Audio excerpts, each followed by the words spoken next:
Hello बच्चों, online PM classes में आप लोगों का स्वागत है। कल जहां से हम लोग ख़त्म किए थे वहीं से आज शुरुआत करेंगे। हम लोग नंबर सिस्टम पढ़ रहे हैं। नंबर सिस्टम में कुछ सवालें हुई थी। हमने ये देखा था कि भाजकों की संख्या कितनी होती है किसी संख्या की, और हमने पढ़ रखा है कि भाजकों का योगफल कितना होता है। राइट, यहाँ तक हम लोगों ने पढ़ा था। ठीक है, अब आइए हम उसके आगे कहानी स्टार्ट करते हैं, और आज का स्टार्ट करते हैं हम अभाज्य भाजक। अभाज्य भाजक, अभाज्य भाजक क्या होता है, प्राइम नंबर क्या होते हैं। अभाज्य भाजक प्राइम नंबर, इन्हीं को रूढ़ कहा जाता है और इन्हीं को असंयुक्त कहा जाता है। ठीक है, जैसे अभाज्य भी चीज पूछ लेगा, रूढ़ भी पूछ लेगा, या असंयुक्त पूछ लेगा, या तो वह कह देगा प्राइम नंबर बताइए, तब भी आप एक ही मतलब है सबका।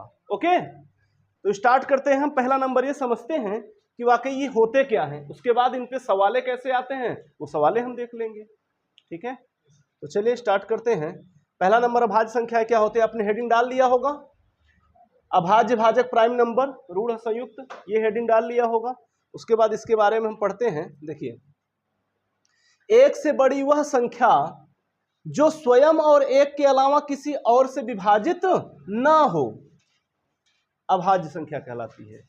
कोई एक संख्या हो, जैसे नंबर्स जितने भी हैं, उस नंबर्स में ऐसी संख्याएं जो किसी से कटती नहीं हैं, वो केवल अपने से स्वयं से कट सकती हैं। एक से तो सब संख्याएं कटती हैं, वो स्वयं से कटे या एक से कटे, इसके अलावा किसी संख्या से न कटे, तो उन्हें कहते हैं अभाज्य संख्या। क्लियर है बात, प्राइम नंबर बोला जाता है। अब देखिए, जैसे आप देखिए दो की बात कर लें, दो में किससे भाग कर सकते हैं आप, दो से ही भाग कर सकते हैं, एक से, बाकी आप भाग नहीं, पूरी तरीके से नहीं कटेगा। तीन में किसी से, पांच में, सात में, 9 में, 11 में, 13 में, किसी से भी आप क्या कर सकते हैं, किसी और संख्या से भाग करके नहीं सकते। इसलिए केवल और केवल इसमें क्या करेंगे आप, ये स्वयं से कटेंगी या तो एक से कटेंगी, इसके अलावा और किसी से नहीं कटेंगी। ओके, और देख लीजिए, अगर हम बात करें कि अभाज्य संख्या स्टार्ट कहां से होती है, तो दो से। प्रथम अभाज्य संख्या क्या है, दो। प्रथम अभाज्य संख्या होती है दो, यहां संख्या होगा। ठीक है, प्रथम अभाज्य संख्या दो होती है, पहली ही शुरुआत। और एक खास बात तुम्हें बता दें, यह दो सम संख्या भी है। दो क्या है, सम संख्या, इवन नंबर है ना ये। तो यह एक इकलौता ऐसा है कि सम भी है साथ साथ अभाज्य भी है। इसके अलावा कोई संख्या आपको नहीं मिलेगी जो कि सम भी हो और अभाज्य भी हो। मात्र दो एक ऐसी, और सबसे पहली अभाज्य संख्या भी है ये, सबसे पहली अभाज्य संख्या है दो, और ये क्या होगी, सम भी होगी। तो ये प्रश्न बहुत आता है, बाकी आगे लिखा भी तो है, सम अभाज्य संख्या केवल एक संख्या है जो कि दो है। क्लियर है बात। एक से लेके 100 तक की अभाज्य संख्याओं में कुल 25 अभाज्य संख्याएं होती हैं। अगर हम लिखते चले जाएं, क्या हो, अगर जैसे 2 3 4 5 7 9 11 13 आगे लिखते चले जाएंगे ना हम, तो 100 तक में अगर देखा जाए तो कितनी संख्याएं मिलेंगी आपको, 25 अभाज्य संख्याएं प्राप्त होंगी। ओके, 9 इसमें 9 लिख दिया गया है क्या, अच्छा हाँ सॉरी, यहां 9 थोड़ा ध्यान देना, 9 अभाज्य संख्या नहीं है, क्योंकि 9 3 से कट जाता है। 9 विषम संख्या है, गलती से मिस हो गया था। ठीक है, तो 9 हटा दीजिएगा, 9 क्या है, अभाज्य संख्या नहीं है। आगे चलते हैं। अच्छा, 1 से लेकर 100 तक की अभाज्य संख्या में कुल 25 अभाज्य संख्याएं होती हैं। 1 से लेकर 50 तक में कितनी होती हैं, कुल 15 अभाज्य संख्याएं होती हैं। कितनी होती हैं, 15 अभाज्य संख्याएं होती हैं। ओके, देखिए बच्चों, समझ में आया। अगर आपसे पूछ लिया जाए कि 1 से 50 तक में कुल कितनी अभाज्य संख्याएं प्राप्त होती हैं, तो 15 बताएंगे। 1 से लेके 100 तक में कितनी अभाज्य संख्याएं मिल जाती हैं, 25 मिल जाती हैं। थोड़ा सा याद रखिए क्योंकि डायरेक्ट कभी कभी यूज हो जाते हैं। ओके, अभाज्य संख्या क्या होती है समझ ही गए हैं। आगे चलते हैं हम लोग प्रश्न पर।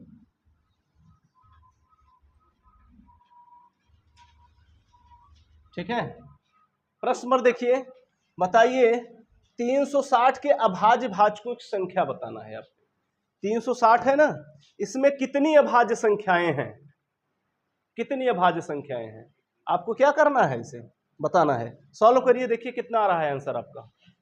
देखिए सुनो, इस प्रश्न में कैसा है प्रश्न, थोड़ा समझिए, समझ नहीं पा रहे। ये 1 से लेकर 360 तक में कितनी अभाज्य संख्याएं हैं ऐसा नहीं पूछा है। ये प्रश्न पूछ रहा है कि 360 के अभाज्य मतलब 360 के गुणनखंड में कितनी अभाज्य संख्याएं हैं, ये पूछ रहा है। प्रश्न क्या पूछ रहा है, 360 के गुणनखंड में, ऐसा समझ लीजिए, गुणनखंड में अभाज्य भाजकों की संख्या कितनी है। तो देखो कैसे करेंगे, 360 लिखेंगे, ध्यान से समझना थोड़ा सा। 360 लिखना, इसमें इतना खंड करो, इतना तोड़ो जब तक टूट न जाए, ऐसा टूटे कि उसके बाद न टूटे। ठीक है, तोड़े। देखो 36 को लिख दो आप, देखो इसको लिख सकते हो 36 × 100 लिख सकते हो ना।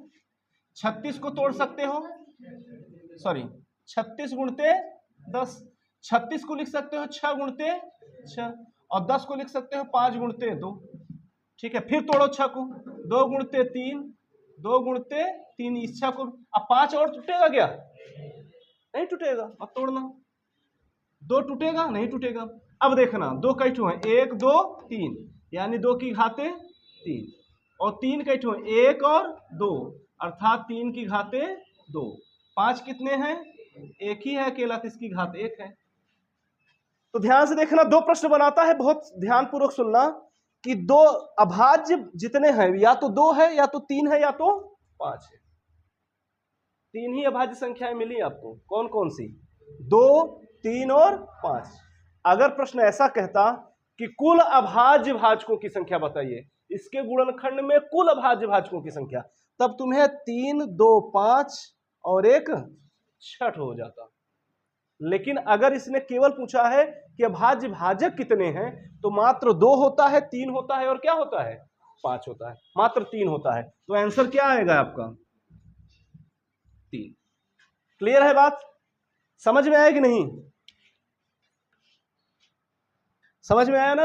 अब आगे चलते हैं। देखिए जैसे ये सवाल हो जाए आपकी,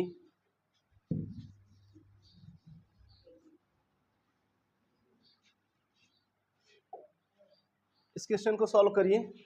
देखिए क्या है, 780 है, ये वैसे भी लगा हुआ है। देखिए अगर इसमें पूछ रहा है कि अभाज्य संख्याएं कितनी हैं, मैंने आगे और पूरा नहीं लिखा है, ठीक है, इसमें पूछ रहा है कि 780 में अभाज्य गुणनखंड जो हैं वो कितने हैं, यानी अभाज्य संख्याएं कितनी है, इसके गुणनखंड में कितने मिलेंगे। तो वही कहानी पूरा, 780 को हम तोड़ देंगे, 13 × 6 × 10 में टूटेगा, है ना। अरे 13 छंग 78, 78 10 का गुणा करोगे तो कितना आ जाएगा, 780 आ जाएगा। अब 13 तो फिर से टूटेगा नहीं, टूट चुका है। 13 को और किस 2 भागों में तोड़ो, टूटेगा क्या, नहीं टूटेगा। 6 को तोड़ सकते हैं 2 और 3 में, 3 दूनी 6, 10 को 5 दूनी 10। अब देखा जाए तो क्या होगा, 13 की घात कितनी, 1, 2 कई ठो है, 2 ठो है, 3 कितने हैं, अकेला है, और 5 अकेला है। तो कितने अभाज्य हो गए, 1 2 3 4, यानी इसका आंसर क्या है, 4। क्लियर है बात। देखिए आगे, आगे क्या है, इसी में प्रश्न क्या पूछेगा, प्रश्न क्या पूछेगा कि गुणनखंड में कुल अभाज्य संख्याएं कितनी हैं। क्या पूछेगा इस बार, कुल अभाज्य संख्याएं कितनी हैं। क्लियर है, कितना पूछेगा, कुल अभाज्य संख्याएं। जब कुल अभाज्य संख्याएं पूछेगा तो क्या करेंगे, ध्यान सुनिए, जैसे इसमें है, कैसे लगाएंगे आप, लगाइए, ट्राई करिए। अब बंद करो, कितना आया बच्चों, 12। देखते हैं आता है कि नहीं। देखिए इसमें गुणनखंड में कुल अभाज्य संख्याएं कितनी हैं, गुणनखंड करिए, उसमें देखिए कुल अभाज्य संख्याएं कितनी आ रही है, ये आपको ध्यान देना है। ठीक है, तो चलिए पहले इसको तोड़ते हैं, इतना तोड़ते हैं, इतना तोड़ते हैं, इतना तोड़ते हैं, जितना टूटेगा उतना तोड़ते हैं। ठीक है, चलिए 15 को क्या करेंगे हम, 5 तिहाई, और टूटेगा क्या, और तो टूट नहीं सकता। 18 को 9 दूनी 18, लेकिन 9 फिर टूटेगा, 3 गुणते 3 9 हो गया। फिर क्या है 3 त्रिक का 9 दूनी 18, 18 का भी काम तमाम हो गया। 21 का 7 त्रिक 21 यानी 7 इंटू 3। फिर 17 को तोड़ो, कोई है कोई पहलवान? कोई नहीं है तो रहने दो, फिर नहीं टूटेगा ये। 23 को कौन तोड़ लेगा? कोई नहीं तोड़ पाएगा। चलो हाँ 99 को तोड़ लोगे ना? कैसे? हाँ 11 गुणते 9, 11 9 99 और 9 फिर से टूट जाएगा कितने में? 3 इंटू 3 टूट गया ना सब, डबल इंटू हो गया है। ये देखिए 3 इंटू। क्लियर है बात?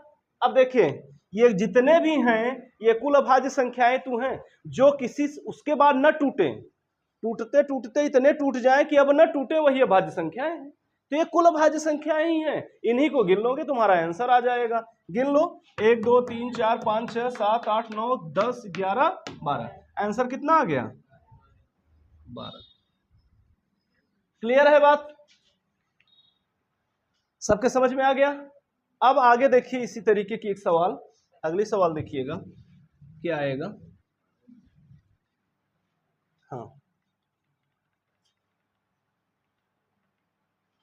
चलिए इसमें बताइए इसका आंसर क्या होगा।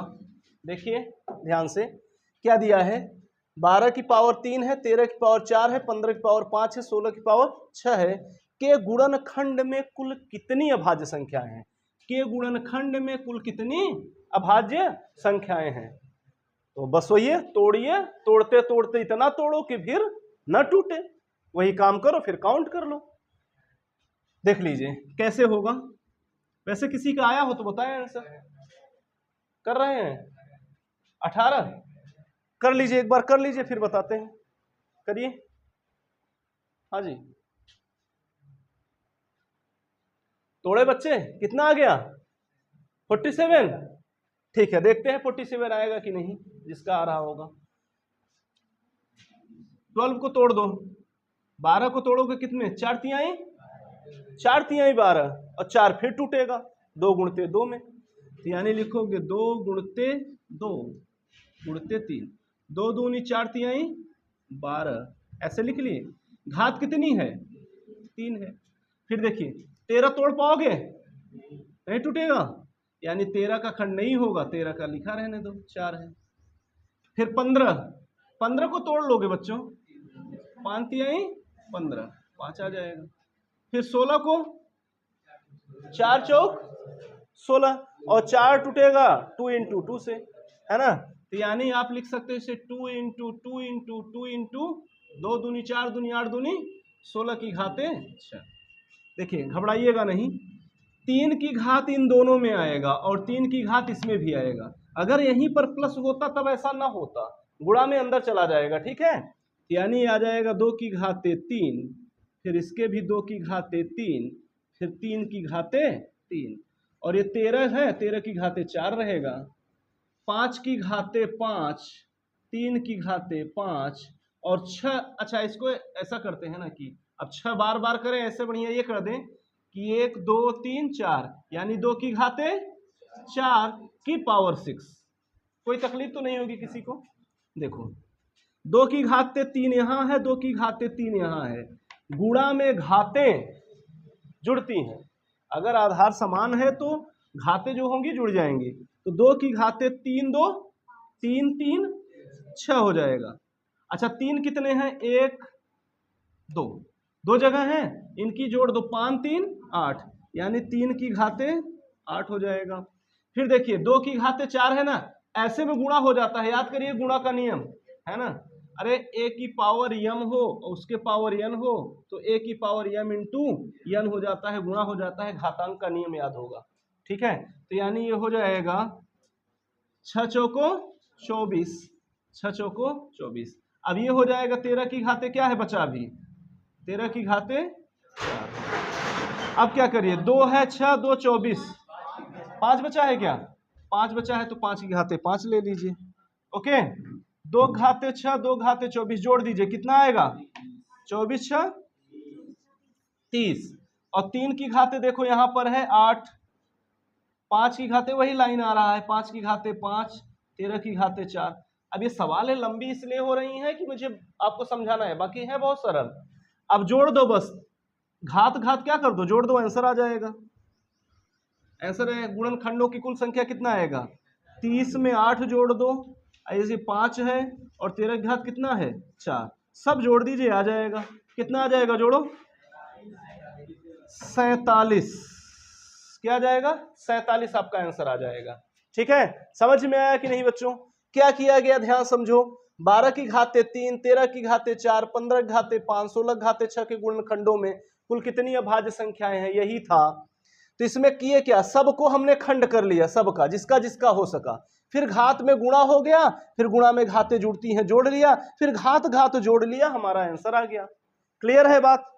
चलिए आगे सवाल देखते हैं।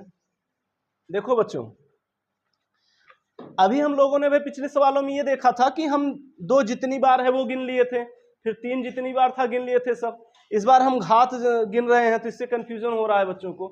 घात की बात वही है, चाहे आप उसको देखो, जैसे 2 को 30 बार लिखें बोर्ड ही भर जाएगा भैया, 3 को 8 बार लिखो, 5 को 5 बार, 13 को 4 बार लिखोगे, इतनी बार लिखने से अच्छा है कि घात चढ़ा दो और घाते गिन लो, बात तो वही है ना।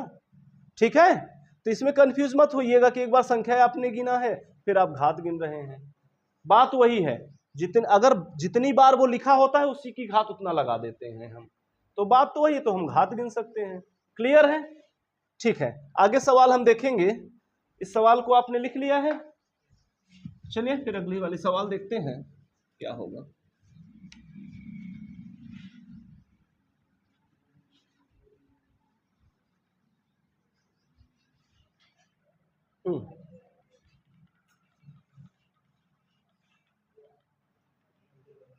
चलिए ये सवाल आप लगाइए। 4 क्रमागत अभाज्य संख्याएं हैं, कितनी हैं, 4 क्रमागत अभाज्य संख्याएं क्रम से हैं, जिनमें से प्रथम 3 का गुणनफल 385 है।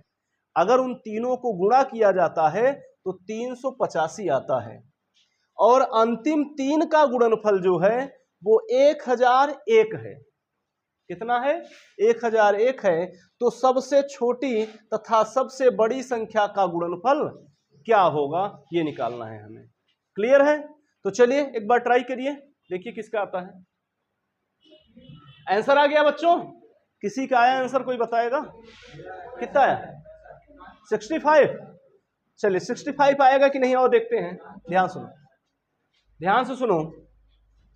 4 क्रमागत अभाज्य संख्याएं हैं जिनमें से प्रथम 3 का गुणनफल 385 है। कितनी संख्याएं हैं हमारे पास? 4 संख्याएं नहीं है बच्चों, प्रथम 3 गुणनफल है, 4 टोटल है ना। तो मान लो शुरू में जो है ए है, बी है और सी है, इन तीनों को गुणा किया गया तो कितना आ गया, 385। वो 4 संख्याएं ए बी सी डी तक मान लीजिए हैं, तो अगर शुरू के 3 कहेंगे तो ए बी सी होगा, फिर बाद के बी सी डी होगा, बी सी डी होगा, और इसका गुणनफल कितना आ रहा है, 1001। अब कैसे निकालें? ये कहा क्या था कि सबसे छोटी और सबसे बड़ी, यानी ए और डी की वैल्यू अगर हमें मालूम हो जाए तो उन दोनों का गुणा करेंगे और आंसर प्राप्त कर लेंगे। क्यों जी? क्या करेंगे हम? ए की वैल्यू और डी की वैल्यू अगर मालूम हो जाए तो उन दोनों का गुणा करेंगे और आंसर हमें प्राप्त हो जाएगा। लेकिन ये मालूम कैसे चलेगा? समस्या तो यहाँ पे है। कोई दिक्कत नहीं है, हम कर क्या सकते हैं? हम कुछ नहीं कर सकते, बस 385 का खंड कर सकते हैं और 1001 का भी खंड कर सकते हैं, इतना कर सकते हैं। पहले आओ करते हैं, फिर देखा जाएगा जो होगा। ठीक है, 385 का खंड किससे कटेगा? 5 से कटेगा। चलिए 5 से काटिए, बोलिए कितनी बार जाएगा? 5 सते 35, फिर 5 सते 35। अब क्या करें? 7 से कटेगा, 7 एक कम 7, 7 एक कम 7, फिर 11 एक कम 11, कट गया। अर्थात आप 385 को लिख सकते हैं 5 7 11, 5 7 11। अगर तुम गौर करो तो 3 संख्याएं मिल गई हैं, ए बी सी, यानी ए की वैल्यू 5 बी की वैल्यू 7 और सी की वैल्यू 11। ठीक है, लेकिन क्या BC भी वही है? 1001 का गुणनखंड करके चेक कर लेते हैं। 1001 का गुणनखंड करें और देखते हैं। 1001 का गुणनखंड करते हैं। ये वैसे किससे कटेगा? शुरू में 7 से कटेगा। चलो 7 से काटते हैं। 7 एक कम 7, फिर कितना हो जाएगा? 30। 7 चौक 28, फिर 7 त्रिक, ये 11 से कटेगा। 11 एक कम 11, 11 तिया 33, फिर 13 से कटेगा। 13 एक कम 13, यानी मिल गया। ध्यान से सुनिए, इसका गुणनखंड 5 7 5 कहाँ है? 7 11 और 13। क्लियर है बात? तो ध्यान से देखो, हमारा जो होगा ये 7 11 क्या, देखो अब तुम ध्यान से देखो, ये A है, ये B है, ये C है, ये B है, 7 क्या है? B है, 11 क्या है? C है, और ये क्या है? D है। यानी हमारा जो सबसे छोटी और सबसे बड़ी की बात करें तो सबसे छोटा ये है और सबसे बड़ा ये है। यानी आंसर में आपके आ जाएगा 5 गुणते 13, 13 पचा 65, 65 आंसर आपका आ गया। क्लियर है? हाँ जी, अगला क्यों नहीं किया? अभाज्य संख्याएं क्या है? ध्यान समझिए कि अब हम ये देखेंगे, ऐसे प्रश्न आ रहे हैं कि जो डायरेक्ट दे देगा ये अभाज्य है कि नहीं, तब क्या करेंगे आप? ऐसे पूछेगा कि अभाज्य संख्या है या नहीं, ये पूछेगा। ठीक है, ऐसे एक प्रश्न बनाता है। तो आइए देखते हैं सवाल। जैसे ये है, आपसे पूछ लिया कि 483 अभाज्य है या नहीं। जैसे मैं आपसे पूछूं कि 10 अभाज्य संख्या है कि नहीं, तो कहोगे नहीं है भैया। क्यों? क्योंकि 2 से भी कट जाता है, 5 से कट जाता है। मैं पूछ लिया आपसे कि 100 अभाज्य है कि नहीं, कहोगे नहीं है, 10 से कट जाता है। इसी प्रकार से कुछ ऐसी संख्याएं आपसे दूं जो कि जैसे मैं लिख दूं 5729, किसी से कटेगा कि नहीं, कहोगे अब ये तो पता नहीं। तो ऐसा प्रश्न बना लेता है एसएससी। अब इतना बड़ा नहीं बनाएगा। जैसे ये प्रश्न देखिए, एसएससी का ही प्रश्न था कि 483 अभाज्य संख्या है या नहीं है। ठीक है या नहीं है? अब अगर किसी से कट जाएगा तो अभाज्य नहीं होगा, अगर किसी से कट जाएगा तो अभाज्य नहीं होगा, और किसी से नहीं कटेगा तो अभाज्य, अगर किसी से नहीं कटेगा तो अभाज्य होगा। तो अब क्या करें कि पहले हम चेक करें कि किससे किससे ये कटेगा। अब हम बहुत सारी संख्याएं हैं, किससे किससे चेक करेंगे? 2 से 5 से, फिर कितनी संख्या है? हम चेक ही करते रहेंगे कि सवाल लगाएंगे? तो कहां तक चेक कर लें जहां तक हमारा काम बन जाए? तो इसके लिए एक ट्रिक होता है। ट्रिक क्या होता है कि जो संख्या पूछा गया, जैसे 483 अभाज्य है या नहीं, इसके लिए आप करेंगे क्या कि 483 देखिए किस संख्या के वर्ग के आसपास है। 483 किस संख्या के वर्ग के आसपास, जैसे 20 का कर लिया जाए तो 20 का वर्ग होता है 400। 21 का कितना होता है? 441। 441, अभी ये 441 से ज्यादा है। 22 का कितना होता है? 484। बस अब रुक जाइएगा, अब 22 से ऊपर मत जाइएगा। यानी 22 जो है, 22 मतलब 22 जो है एकदम आसपास पहुंच गया ना। तो अब करिए क्या कि 22 का खंड निकाल लीजिए पूरा। 22 का खंड करिए और 22 में देखिए कितनी अभाज्य संख्याएं हैं। 22 का खंड करिए और कितनी अभाज्य संख्याएं हैं, और उनसे चेक करिए कि क्या यह अभाज्य संख्या है कि नहीं, उनसे कटेगा कि नहीं। क्लियर है बात? तो चलिए देखते हैं। देखिए 22 में आपको क्या करना है कि 22 तक की जितनी संख्याएं हैं, मतलब 1 से लेके 2 से लेके 22 तक में जितनी संख्याएं हैं उनसे चेक करिए, गुणनखंड नहीं, उनसे चेक करिए। बस 22 तक का चेक करिए कि 483 को काट पाएगा कि नहीं काट पाएगा। जैसे 2 से बात करें, 2 से तो नहीं कटेगा। 3 से चेक करें तो 3 का कट जाएगा, क्योंकि 8 4 12 3 15। अरे 3 का विभाज्यता का नियम, चलो अगली क्लास में हम विभाज्यता का नियम खत्म कर देते हैं एक बार कि कौन कैसे किस संख्या से कटती हैं। तो फिलहाल अभी देख लीजिए, फिर हम चेक कर लेंगे। तो यह 15 हो गया। 15 3 से क्या होता है? कट जाता है। तब अब आगे क्या चेक करना, बाकी और भी चेक करते आप चले जाएं। ठीक है, 2 से कटेगा नहीं, तो अब 2 से नहीं कटेगा, लेकिन ये 3 से क्या हो जा रहा है, विभाजित। 3 से क्या हो जा रहा है, विभाजित। तो 3 से अगर विभाजित हो जा रहा है तो यह प्राइम नंबर नहीं है, भाज्य संख्या नहीं है। तो ऐसे चेक करना, क्या बताया गया था, ध्यान सुनिए। जो संख्या हो, जैसे 483 था, तो हमने देखा कि 22 का जो वर्ग आता है वो आता है 484। अब हम 22 तक में अभाज्य संख्याएं ढूंढ लेंगे कितनी हैं।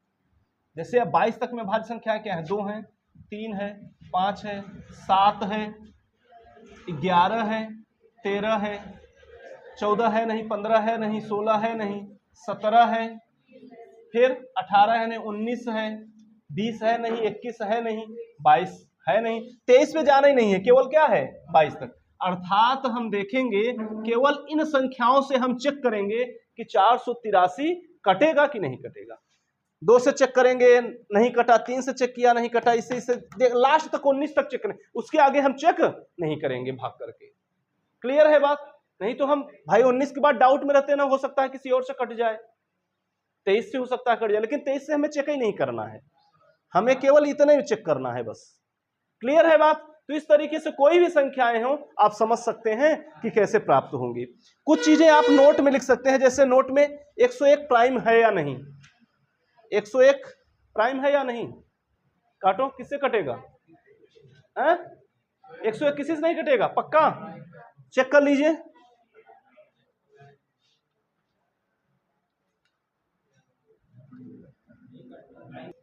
किसका आया, किसी का, किस काट पाए, कुछ नहीं काट पाए ना, यानी 101 जैसे अगर देखा जाए तो ये किसी से नहीं कटेगा। या आप ऐसे करिए, देखिए इसको चेक करना, अब तुम डाउट में फंसे रहोगे कि पता नहीं है कि नहीं है, कटेगी कि नहीं कटेगा, तो आप चेक कैसे करोगे, ध्यान समझना। 101 को आप करें क्या, ध्यान से सुनो,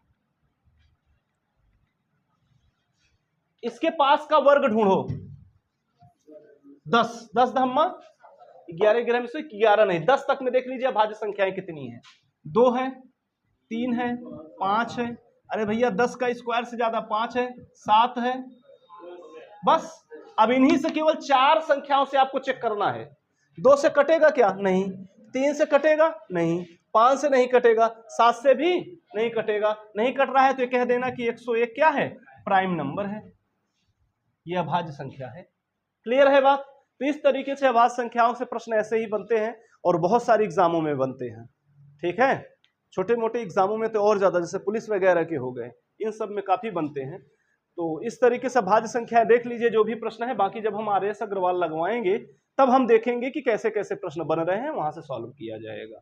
एक बात, आज के क्लास में यहीं पर समाप्त करता हूं। आगे चल के जिस तरीके से आगे चलेंगे नंबर सिस्टम में और किस प्रकार के प्रश्न पूछे जाते हैं उस पर हम चर्चाएं करेंगे। ओके, ठीक है, आज के लिए इतना ही, धन्यवाद।